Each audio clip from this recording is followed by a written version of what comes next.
মঙ্গলবার সাত সকালে ঘটল অঘটন। গ্যাস সিলিন্ডার বিস্ফোরণে উড়ল বাড়ির চাল। যদিও হতাহতের খবর নেই। ঘটনা পশ্চিমবঙ্গের মন্দির বাজার এলাকায় গ্যাস সিলিন্ডার বিস্ফোরণে উড়ে গেল বাড়ির চাল। ঘটনায় চাঞ্চল্য ছড়িয়ে পড়ে মন্দির বাজারের রামনাথপুর এলাকায়। সে বিষয়ে কি বলছেন প্রতিবেশী সুন্দরিতা সর্দার, শোনাবো। ঘাটে ছিলাম, থাকার পর ঠাকুমা চিল্লালে আমি ছুটে গেছি, গিয়ে বস্তা ভিজিয়ে নিচ্ছি হচ্ছে না। খাওয়া দাওয়া করে চলছি, আমি সবাইকে ডাকছি, বলছি সব ছেলে টেলে বলছে আয়না রেখে কেউ পারেনি, লাচে ধরে গেছে। কি গ্যাস সিলিন্ডার বাস্ট করে গেছে? কি পুরো বাড়ির কি অবস্থা? পুড়ে গেছে। আমরা শুধু ওই ঠাকুমাটা ধরে জোর করে বার করে নিয়ে চলে এসেছি, উনিও বার হতে চায়নি। দমকল পুলিশ এসছে? কি নাম আপনার, কি নাম?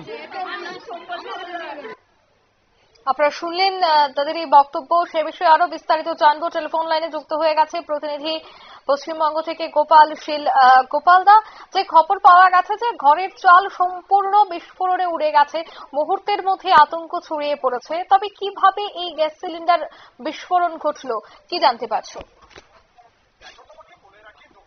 বরগুনা জেলার ডায়মন্ড হারবার পুলিশ জেলার মন্দিরবাজার এলাকার মন্দিরবাজার রামনাথপুর এলাকায় সাত সকালে যখন বৃদ্ধা গ্যাস সিলিন্ডার জ্বালিয়ে রান্নার কাজে প্রস্তুতি নিচ্ছিল, তখন গ্যাস সিলিন্ডার বাস্ট হয়।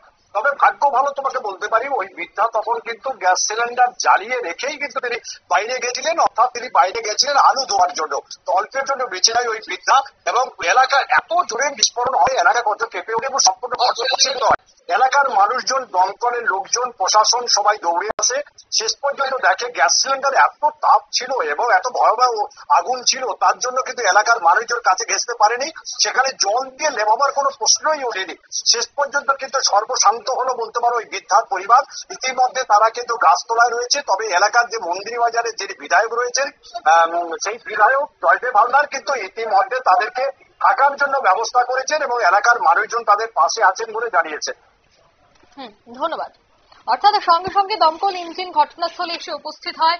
পশ্চিমবঙ্গের মন্দির বাজার এলাকার এই ঘটনা, হতাহতের কোনো খবর নেই, কিন্তু জানা গেছে যে গ্যাস সিলিন্ডার বিস্ফোরণে ঘরে কেউ না থাকায় অল্পেতেই রক্ষা পেল প্রাণ, নয়তোবা সেখানে কিন্তু আরো বড় অঘটন ঘটতে পারত। তবে মুহূর্তের মধ্যেই সেখানে দমকল কর্মীরা উপস্থিত হলে আগুন বর্তমানে নিয়ন্ত্রণে আসে। নিয়ে নিচ্ছে ছোট্ট একটি বিজ্ঞাপন বিরতির সঙ্গে থাকুন।